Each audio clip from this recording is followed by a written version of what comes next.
Hello, Internet, and welcome to my live reaction for Eden Zero chapters 137 and 138. Mashima has given us a bit of a double feature this week.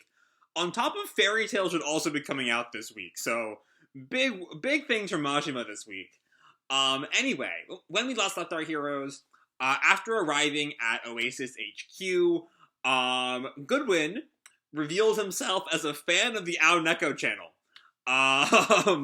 Which everyone was more than a little surprised by, which puts him much more favorably, it puts him in a position to treat us much more favorably than he was earlier. He still is not a Laguna fan. Meanwhile, we see some of the public opinion towards Shura's decision to kill all bots. It is almost resoundingly negative, almost unilaterally negative. I mean, it is resoundingly negative. So yeah, that's a really interesting thing to see. And then we get a description of the all-link system. How there's an ocean in the Aoi cosmos that stretches to high tide every few years. And when it does, ether and electricity combine, giving a link to all electronics in the cosmos, which can then be used to self-destruct them or control them, as Shura and Ziggy are sort of warring over. And then Nero's troops find Oasis's hideout, and the battle begins. And that's kind of where we leave off. In Chapter 137, Empire Dice. Our cover here is this really cool, almost like painted vibe of Shiki looking pretty demonic there. He has this, like, skull clasp to a shirt that, like, fully reveals his abs. We got Witch, Sister, and Hermit all behind him. Chapter 137, Empire Dice. And we open with Xiao Mei. Hello, everyone. I am Xiao Mei, the narrator of this story. Shura plans, and we see her in the Aoi cosmos, fish all around her, kicking at, like, the pool she's standing on. Shura plans to destroy all the androids in the Aoi cosmos in an attempt to defeat Ziggy. To stop him, Shiki and his friends have gone to seek help from the rebel army Oasis. Then Imperial soldiers attack, and Shiki's crew begins to fight them off. I foresee a battle, slurp, which kind of like, I guess, like, sucks in her like, drool. Now, I understand that we are blessed with 2 chapters this week, that we are going really hard on the fourth wall break in Xiao Mei. I'm also really curious how this page would be adapted into, not just the anime, but even into, like, the volumes, where it's not a weekly release. I hope you enjoy them to the utmost. And then we open in the market, with a bunch of soldiers rounding up some bots. Alright, droids, line up! And stay there, don't move! And all the humans are all kind of murmuring as the bots react understandably angrily. What did we ever do to you? Yeah, what he said. This is temple tyranny! And then the soldiers say, you machines are going to be wiped out of existence soon anyway. We just want to get you all in one place, so it'll be easier to clean up the mess. So, in contrast to what we saw last week, with just, like, general popular opinion being opposed to these measures, the soldiers don't seem to be as uncertain. Like, they seem to be genuinely convinced that killing the bots is good or right or okay. So that's interesting. Like, it's not, we have to do this, so just do it now. It's like, we're gonna kill you anyway, just die. Which is not the thing you say unless you kind of want to kill them. Anyway, we see a little, like, tiny skull bot sort of start to shiver. And then a bot, says, we're not gonna die. And this commander just, like, casually smoking a cigar. Oh, really? And then the commander looks at him. Now that you mention it, the robots here are acting strangely unconcerned. And the bot who struck back kind of freaks out. Like there's some kind of plan going on, that he sort of tipped his hand to. And the commander says, despite all the chaos and confusion on every other planet. So, what's the deal here, eh? Oh, well... And the commander leers at him. Well... and just then the commander gets a bullet in the brain. Sergeant! And it's Oasis, all on the attack. Ibaraki in particular is the one who shot him. It's Ibaraki! Yeah! Oasis is here to save the day! And Ibaraki answers the question. Because here on this planet, they have us. So it looks like Oasis is like an open organization on Sandra. Like given this kind of secrecy around their base, I figured they were like underground even on Sandra. And they kind of are, but the populace is very much pro Oasis here, which is really interesting, I think. Anyway, the rebel army. So this is where you've been hiding. Kill them. And Ibaraki starts shooting. If and so, we ain't going down easy. Charge! Kill the Imperial soldiers! So yeah, it does look like Ibaraki just straight up murdered that dude. Like headshot. It's not like one of Rebecca's ether bullets that doesn't actually kill. That guy is dead. Anyway, Shiki just comes flying down from the rooftop with this big-ass grin on his face, hits the ground, gravity waves echo around him, all the soldiers hit the walls. What in the... He fell from the sky! Another soldier says, who cares? Fire! And Shiki readies his ether gear and just deflects all the bullets to a nearby wall. And then runs at them. Eep! Magimech attack! Gravity fist! And he punches one and sends him flying back into his two comrades. They all go flying. Hold your ground! Gah! And then they're all hit by Rebecca, who taunts them. You'll never hit anything aiming like that, duckies! Gotcha! Rebecca, though, is using Happy and the ether bullets, so these guys aren't dead, unlike the guy Ibaraki killed. Yeah! And Rebecca just looks at them all. As, like, a car shows up. An Imperial armored car is headed right for us. And Wise looks at it. I'm on it. And he grabs the wall, like an air conditioning vent, it looks like. Uses his ether gear, to materialize, like, spikes in the road that cut its tires. And the car flips right in front of Rebecca. It's a really cool shot right there. And we see, it's like a little kid driving it. From the looks of it. Like a child. And that shocks Rebecca, who, like, on instinct activates Leaper. Rebecca! And she jumps to the door and pulls the kid out as the car hits the ground and explodes, saving the kid. Woo! And then Wise gets on to her. Don't you woo me. That was way too close. With your speed, that car should have missed you by a mile. And Rebecca tells him, yeah, but I saw a kid inside. And the kid just sort of glares at her and then punches her in the face. I'm not a kid. I hate you. Drop dead. And then he just sort of saunters off. Rebecca rages. You'll pay, Imperial Army. And Wise just kind of ponders. The Imperial Army uses little brats? So yeah, that's a sudden thing to sort of throw in here. That not only are they, you know, everything else we've seen over the past, like, 30 or so chapters from the Nero Empire, they also use child soldiers, specifically child drivers. Like, could he even reach the pedals? Though I guess we don't know how space cars work, so I'll ignore that.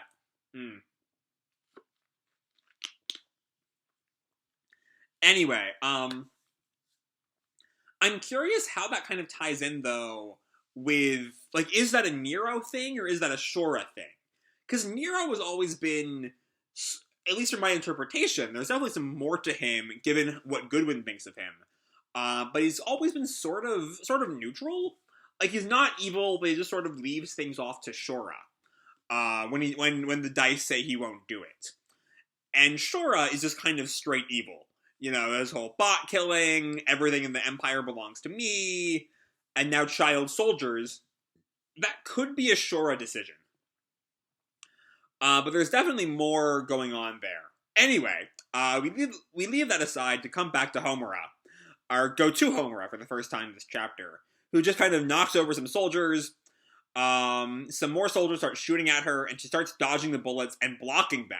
She's blocking bullets with a sword? She's a monster! And Homura says, Warrior Maid, dual sword attack, Leopard Rain! And she just cuts through a whole bunch of them. And then that little skull bot from earlier is running away. Eek! And a soldier is chasing him. Hold still, you dumb bot! And then he goes to, like, shoot, but the gun doesn't fire, I think. Huh? And Pino calls, "This way, dweller of this land." And the Skullbot looks at her, "Visitor to this land? I temporarily neutralized Mr. Soldier's gun with my EMP. EMP? But wouldn't that have immobilized me too? I'm a droid." And Pino looks at him. "I trained. Or actually, I got an update, so now I can use it without affecting my allies." What does that mean in context? Or in actual practice? Like, is it no longer just a pulse? Is she, like, specifically targeting the gun now? Or can she, like, register certain ether signatures to not affect her, her allies? Like, she says that my pulse won't affect Shiki or Rebecca or Homura or Wise's ether gears, and it won't affect the Starshines, and it won't affect this little skull boy who she's saving. I don't really know.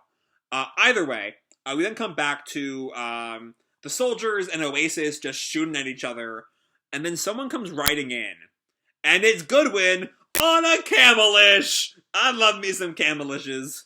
And he roars. He's got this giant sword too. "Rah! Get off our planet, Imperial scum!" And the soldiers all freak out. "What's with the giant cat? His camel is huge too. That's the rebel army leader. It's Goodwin."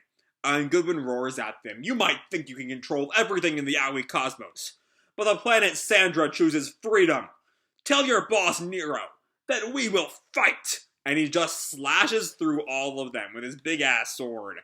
Oasis cheers, "Good one! You rock, Goodwin! We'll fight with you!" And Shiki just watches in awe. Awesome! And Laguna shows up. Everyone on this planet has had their freedom taken from them by the Empire. And then he just summons a whole-ass, like, ocean to kind of drown some of the soldiers. They'll never bow to Nero. Not as long as the rebel army is here. And Shiki asks, "Does that include you? Huh? Did Nero take your freedom too?" So there's a bit of an interesting question there. In, like, what does that look like? Like, what exactly was different pre-Nero? Because like, we know the Empire is very new. Because it's the Nero Empire, and Nero is Nero's first name, or his family name. In the Japanese style, it'll be his second name, but it's his given name. So the Empire is not the Poseidon Empire, and Nero is the latest in a long line of Emperor Poseidons.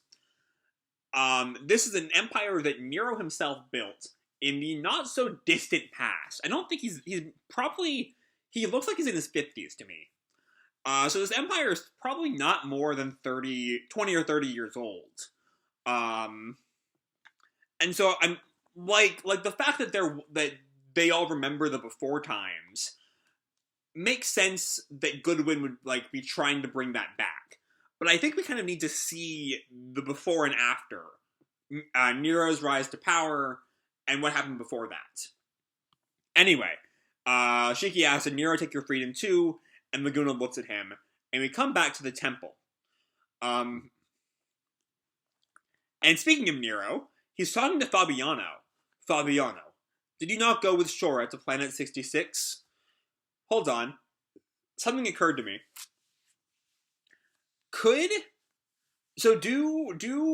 Is it possible that all of the planets in the Nero Empire have a numerical designation that the residents reject? Because when Nero says Planet 66 here, could that mean Sandra?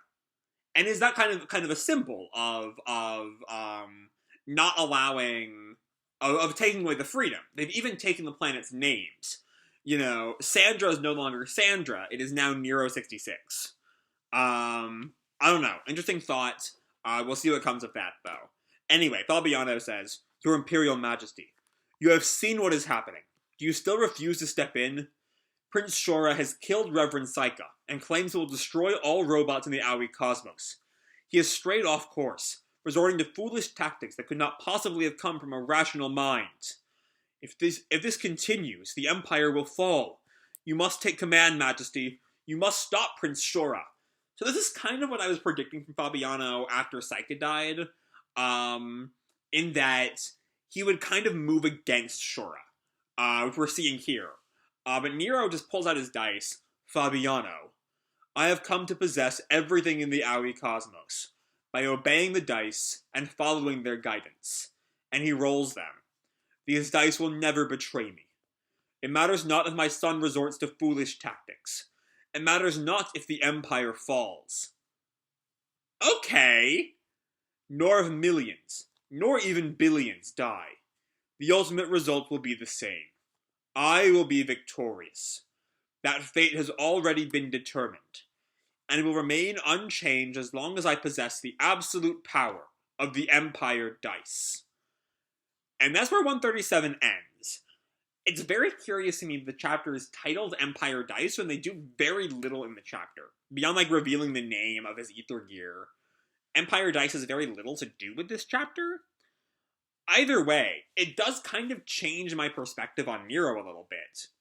You know, he's in no way a good ruler. Like, he doesn't care if the Empire falls apart, he doesn't care about all the death toll. He just thinks that if he follows the dice, everything will be alright. I don't know. There's definitely something interesting there. And I want to see more of him. I want the Nero backstory, which I know we'll get at some point. But I want to see it play out. What exactly his deal is. What is the deal with the dice? Why does he care so much about the dice? I don't know. Why is his faith so confident? I don't know. Anyway,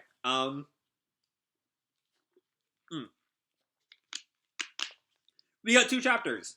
So let's dive right into chapter 138, Prelude to the Aoi War. Our picture here is a color shot of Rebecca, in her, like, cat ears and gun.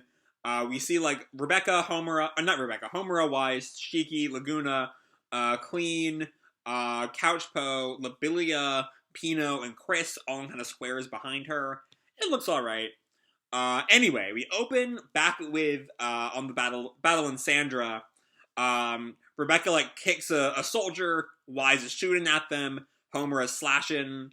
Oasis are all just, like, guns blazing. And now we see air soldiers coming in. Shiki notes them, and Laguna says, so they called in the Air Force. And Shiki just flies up. I got this. And he goes to meet them, and kicks an air soldier right in the gut. Whoa! And then Shiki, like, flips and, like, strikes his jetpack. Gets to another one, and then he's just kind of destroying all of them. Kicking them and sending them down to Earth, or just kind of smashing their armor. And they all fall. Dwa! Eek! And Laguna readies his ether gear and just kind of catches them all in the water. Kind of saving them, honestly. Still putting them out of the fight, but not letting them die. Which makes Shiki kind of grin at Laguna, who just sort of looks at him. And then Ibaraki kind of giggles. You drop him, then you wash him down. It's just like a flush toilet. And then Shiki giggles. You say some pretty funny stuff. But Laguna tells him he's insulting us. Anyway, we see a giant shadow kind of fall over the battlefield. It's an airship, a big one, and we see this giant airship hovering over the battlefield. And Goodwin just sort of at it. And he jumps onto it and grabs it. Shiki reacts. He caught it, and then he just throws the airship, and he flung it away. And Wise is just sort of stunned. Your boss is something else. And Ibaraki grins. Yeah, he's the biggest, baddest guy around. If and so. And Goodwin looks back at them. I'm just as surprised as you are. And he grins back at Rebecca. I didn't know you could fight, Rebecca Wecca. Yeah, a little. Wah, I love you more and more. Then one of his soldiers calls, Boss, enemy reinforcements on the west side. What? And then another Oasis member, there's nobody there who can fight. And Homura tells them, then let us go there. And then a couple of Oasis soldiers, no, it's too far from here. What do we do? Mom lives in that area. So I guess those two are siblings. We've seen them over and over again. One of the things I like about Oasis so far is that while a lot of their members are background guys, there's a lot of really good consistency to them. Like, we see the same ones over and over again. It gives the sense that these are, like, actual people and not faceless allies. So that's really cool. And their designs are also pretty fun, pretty unique. I like them a lot. There's a lot about Oasis I really, really love. Anyway, Hermit, I think, calls Pino. Pino, put me on speaker. Miss Hermit? And then Hermit tells the group, hello. Or, no. Hello? This is the Eden Zero. You met Shiki and Laguna? We're friends of theirs. And everyone in Oasis kind of reacts. And Hermit just kind of smiles. You can relax. We already took care of the enemies on the west side. And it's the Starshines, and it's the Rutherfords, and it's fucking Moscow. My love. Witch just kind of grins. That was some good exercise. And Sister is just kicking a defeated soldier. How long are you gonna stay asleep, chucklehead? Clean smiles. This fight, it was easy. Moscow, it was Moscow-y. And Oasis all reacts. Seriously? You're kidding. Just who are these guys? And then Goodwin reacts. Whoa, wait. Did she say Eden Zero? Laguna looks at him. Yes, she did. The Demon King's warship, Eden Zero. Okay, so Goodwin has also met Ziggy. I'm curious if he met Ziggy or just knows him by reputation. And if he did meet Ziggy, how does that somehow tie into Ziggy's relationship with Nero? Like, did Goodwin know Nero and then get betrayed by Nero, and that led to his rebel army thing? I don't know. We'll see eventually, I bet.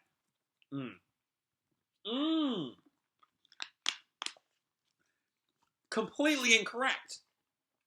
A full other thing.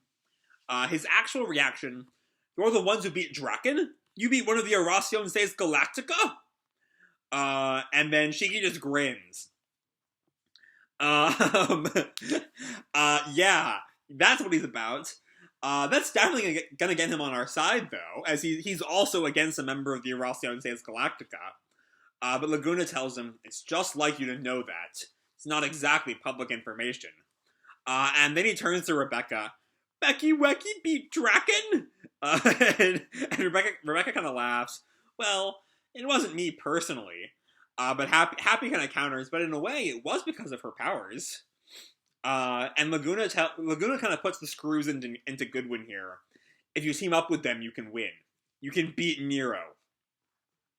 The soldiers start to pull a retreat. Retreat! We've lost all our soldiers on the west side, and we're almost wiped out here too. Excuse me. Temporary retreat. Pull out. And then the child soldier, with like a lead pipe, says, "Don't make me laugh. Running away? I can still fight. I'm not gonna give up. I can beat their stupid rebel army all by myself. Rah!" And he brandishes the pipe. And he's just really quickly beat up and thrown in jail. Okay. One of the Oasis members says, "There, now behave yourselves." And another prisoner says, "The Empire doesn't bargain for prisoners. We're no use to you now." Ibaraki tells him, "If and so, but we're not going to kill you. When this battle's over, we'll set you free." So so here we're seeing kind of Ibaraki's sort of code of honor. He'll kill someone in battle, but once they're a prisoner, they're kind of off limits. And the kid asks, "When the battle's over, you really think you can beat the Empire? You're fooling yourselves." And just then, Goodwin appears, looming over the prisoners. "It's Goodwin, the rebel army leader. Now that I see him up close, he's ginormous." And yeah, like the cage they're in doesn't even go up to Goodwin's knees, I think. And Goodwin asks his troops, "How many of ours died?" 16. And Goodwin starts to tremble. 16. 16 of us. Killed by these Imperial dogs. And then the soldiers counter, "Now wait a minute. People were killed on our side too." And then another prisoner, "You idiot, don't provoke him." But he just kind of continues, You're not the only ones." And Goodwin sits down. you're right. And everyone sort of freezes at that admission, as Goodwin says, there's no good guys or bad guys in war. It's just two sides raising the death count when they refuse to give in. But be that as it may, we can't stop. Not as long as the Empire keeps extending its grasp. Because every time it does, millions, tens of millions of lives are lost. Freedom is lost. Once they take over, we get heavy taxes, oppression, censorship. They plunder the Aoi Sea like they own it. I hate the Empire, he barks at the soldiers. This is honestly, like, I've said it before, all throughout Foresta especially, the Aoi Empire feels like a government in a way that Mashima villains of the past really haven't. Even ostensible empires like Alvarez never really felt like a government, more than they just felt like a shonen villain group. But here, it's the Empire comes here and they oppress us, they censor us, they raise taxes on us, they plunder our sea, they just kind of take over.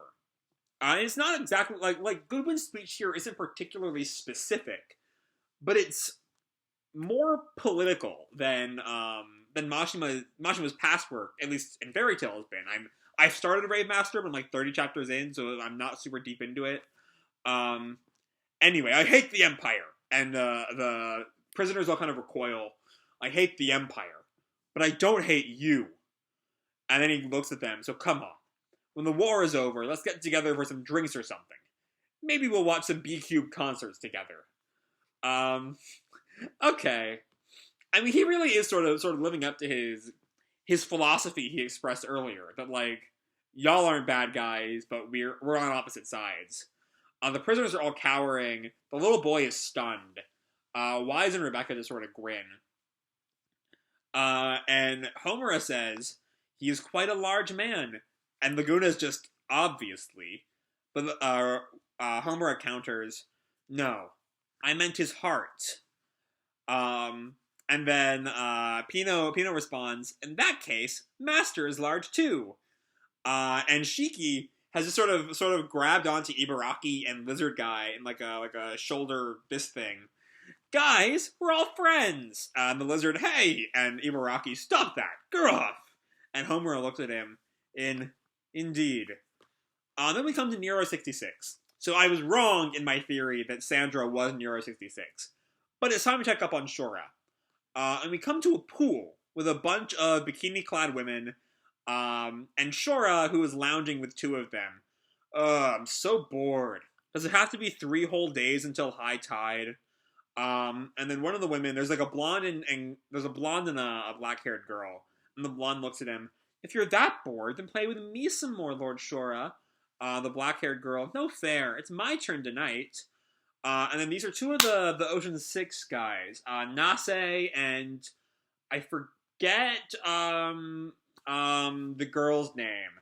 Let me see if a quick Google search helps. Probably wouldn't, but we'll see. Well, I'll get to that when it loads. Anyway, the girl, Fabiano should have come along. Nase looks at her. We don't need that useless old man. She's Lyra, I think it was. So Lyra, Fabiano should have come along. And Nase looks at her. We don't need that useless old man. And then what was her name? The dark-haired girl. I think that's Milani Lucra? I have the list of members right here, but I don't have pictures. I think that's Milani. So Milani says, he was one of the old Oceans after all. He just doesn't understand how the younger generation does things. So there's an interesting little bit. At a certain point, Oceans kind of got new members. So that there's some interesting backstory there. When we get further into Fabiano's headspace, I bet we'll see it.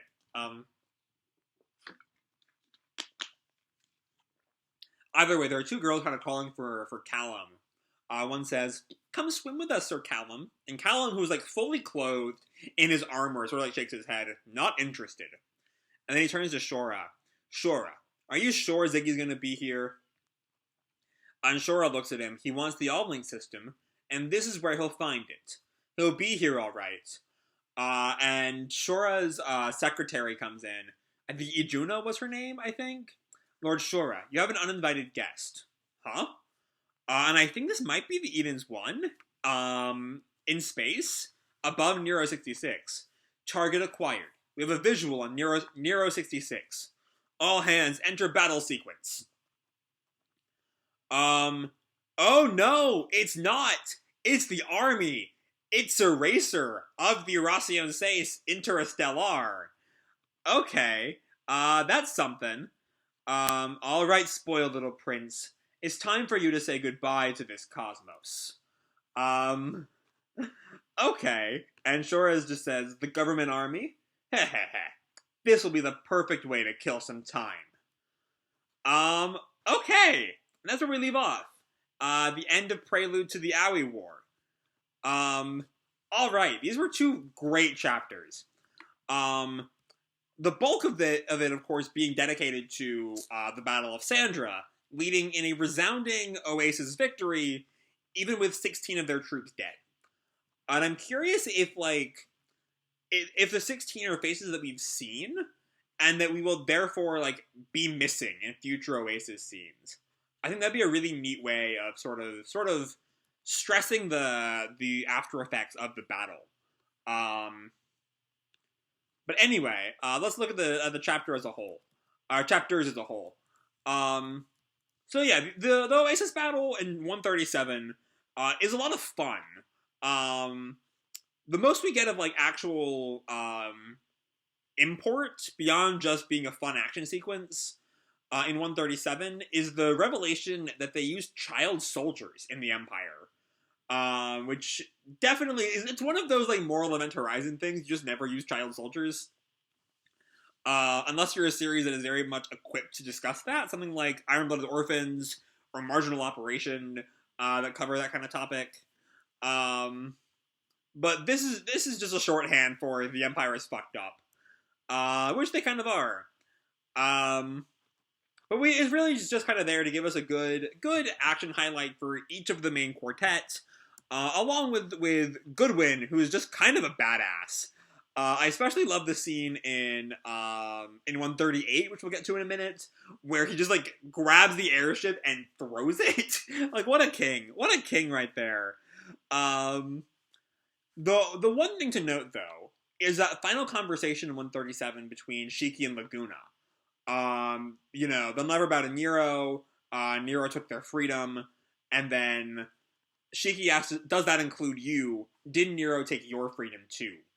And there's a lot of mystery about Laguna, both why he left Oasis, what his current goals are, who he's working for. And I feel like the answer to all of those questions is tied up in that question. Did Nero take your freedom too? And I'm sure we will see more of that as the series goes on. And then we get a quick little scene with Nero and Fabiano. As Fabiano implores Nero to do something to protect the Empire. And we see here that Nero's concerns are not really... not only is he just going to do whatever the dice tell him, sure, but he specifically says, it matters not if the Empire falls, I will be victorious. Which means the Empire is not really his ultimate goal, I guess? He has some goal here, for one thing, because, so far what we've seen of Nero is that he's sort of, in this particular conflict, he's reacting to Ziggy's presence. Ziggy is intruding on his space, and he is reacting. And so, that line, I will be victorious, to me it kind of implies that he has some other goal. And so I really, like I said when I was reading that chapter, I really want to see more of what Nero's backstory is, what makes him tick, why is he the way he is. And then we come to 138, where we get some more cool action scenes, again, we have Shiki and Laguna sort of flushing the Air Force away, Goodwin shoving an airship, the reveal to Goodwin that his favorite beekeeper stopped Draken. A great moment with the Starshines and the Rutherfords in Moscow. Them having already beaten the western flank is all real cool. And then the battle ends. and everyone kind of has to sit down and talk. As we see, Goodwin has this big speech about, like, you know, people die in war, and there's not a whole lot you can do about it, and it's not really y'all's fault. It's Nero's fault, and Nero's the one that we hate. Nero is oppressing us, he's stolen our freedom. And so, once this is over, and Nero is done, let's be friends again. And that's sort of all we get from that plot line. But it's nice. It's a nice characterization of Nero. I really like that speech. Anyway, we then come back to Nero 66, where the oceans are just kind of relaxing as they wait for high tide.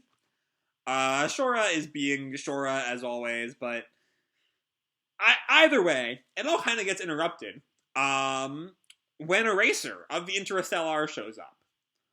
And I want to see what comes of that. It looks like next chapter will focus on this. This chapter is specifically called The Prelude to the Aoi War. And so I'm curious if the war will start next chapter. If we're there, it's time for the war to start. If, the IUA is kind of... The IUA attacking Shura is sort of the opening battle of this war. Also an interesting thing that I hope Mashima kind of explores is the notion of Shura calls them the government army, despite the fact that he is also very much working for a government. Like, I imagine the government here works vaguely like the world government in One Piece, and that they're, like, vassal kingdoms all across the world, and that maybe the Nero Empire is, like, against the world, not the actual world government, but you know what I mean. I don't know. Either way, a lot to like here, and a lot more good shit on the way. Eden Zero is just killing it with this art, guys. It is fucking fantastic. And yeah, I'm going to leave this video off here. Hope you all enjoyed the chapter and the video itself. If you did, feel free to drop me a like or subscribe. Do whatever makes you happy, And remember, your life is your own, okay? Bye!